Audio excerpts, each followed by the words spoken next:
আসসালামু আলাইকুম প্রিয় বন্ধুরা, এই যে দেখতে পাচ্ছেন একই জমিতে দুইটি ফসল অর্থাৎ আলু এবং ভুট্টা একই সঙ্গে লাগানো হয়েছে এই জমিটাতে।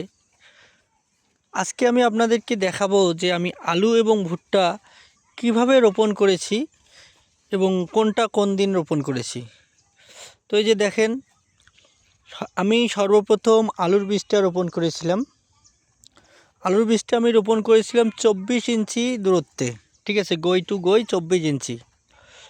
এরপর আলু রোপণ করার সাথে সাথে যেদিন আমি আলু রোপণ করেছি সেই দিনই আমি এই যে 24 ইঞ্চির মাঝখানে যে গ্যাপটা ছিল সেই গ্যাপের মধ্যে ভুট্টার বীজ সহ একদিনেই লাগাই দিয়েছি।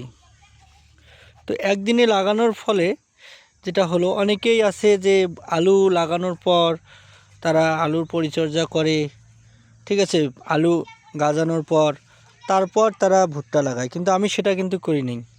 আমি একদিনে ভুট্টা এবং আলু দুইটাই একদিনে লাগাইছি এবং এই যে দেখেন সাথী ফসল হিসেবে কত সুন্দর দুইটাই একসঙ্গেই কিন্তু উঠতেছে, কোনো সমস্যা নেই।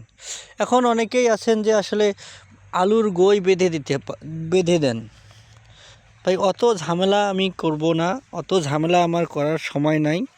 কারণ আলু যেটুকু ধরা সেটুকু আমার এই অবস্থায় ধরবে। তবে আমি যে একবারে আলুর গই বেঁধে দেইনি তা কিন্তু নয়, ঠিক আছে।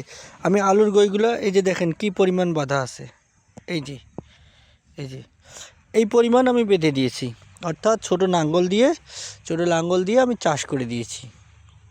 প্রতি আলু এবং ভুট্টার গইয়ের মাঝখান দিয়ে চাষ করে দিয়েছি, প্রতিটাতেই চাষ করে দিয়েছি এবং আমি এই চাষটা 3বার চাষ করেছি।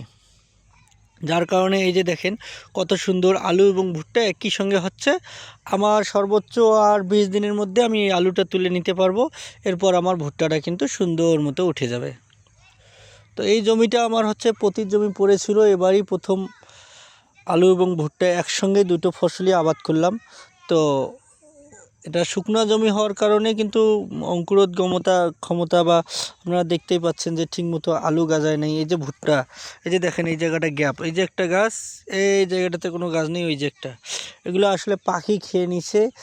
অনেক বীজ গাজায় নাই, জমিটা অনেক শুকনো ছিল, অনেক প্রবলেম ছিল, যার কারণে আমি ঠিকমতো ফসলটা হয়তো পাবো না।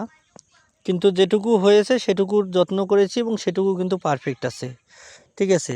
সেটুকুর জন্য মাশাআল্লাহ আলহামদুলিল্লাহ অনেক ভালো হয়েছে। এই যে এই পুরো জমিটাই আমি কিন্তু এইভাবে লাগাইছি, দেখতেই পাচ্ছেন। তবে সাথী ফসল হিসেবে ভুট্টার সঙ্গে আলু বা আলুর সঙ্গে ভুট্টা, আলুর সঙ্গে আপনার ভুট্টার সঙ্গে সরিষা, এগুলো কিন্তু খারাপ হয় না, অনেক ভালো হয়। কারণ এখন ভাই ডিজিটাল যুগ, হ্যাঁ, ডিজিটাল আবাদ।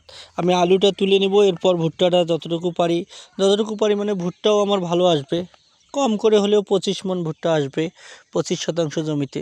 তো 25% প্রতি শতাংশে যদি 1 মণ করে আসি, 1000 টাকা মণ, 25,000 টাকা আমার ভুট্টায় থাকবে। আলু মিনিমাম আমার কম করে হলেও 40 মণ তো থাকবেই। 40 মণ আলু 400 টাকা করে মণ যদি হয়, তারপরেও একটা 16-17 হাজার টাকা আমার ইনকাম থাকবে। তো মোটামুটি আমার আলু ভুট্টা দুইটাই মিলে আমার 6 মাসে, আলু ভুট্টা দুইটাই মিলে 6 মাসে আমার 40,000 টাকা ইনকাম হবে। তো এটা আমার কাছে মাশাআল্লাহ অনেক বেশি। আমি এর থেকে বেশি আশা করি না, কারণ আমার জমি খুব একটা উর্বর নয়, উঁচু জমিতে বালু, যেটা পাচ্ছি মাশাআল্লাহ ভালো পাচ্ছি। তো ভালো থাকবেন, আল্লাহ হাফেজ।